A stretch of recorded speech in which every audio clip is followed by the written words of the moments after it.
আমরা যে আজকে এখানে সম্মেলন করছি, এই সময়ে আমাদের যে রাজনৈতিক প্রেক্ষাপট, এই বিষয়টা যদি আমরা উপলব্ধি করতে না পারি, শুধু নারী সমিতির মেম্বারশিপ, ইউনিট এইগুলো নিয়ে কথা বললে আমরা নারীদেরকে আমাদের সঙ্গে আনতে পারবো না।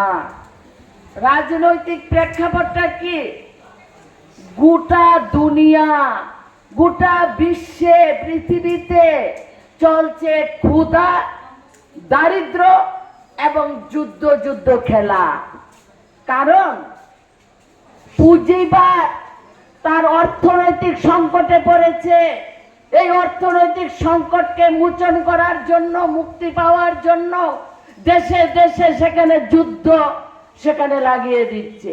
যেখানে আমার প্যালেস্তাইনে গাজা ভূখণ্ডের মধ্যে শিশু, মহিলারা আজকে সহ এখানে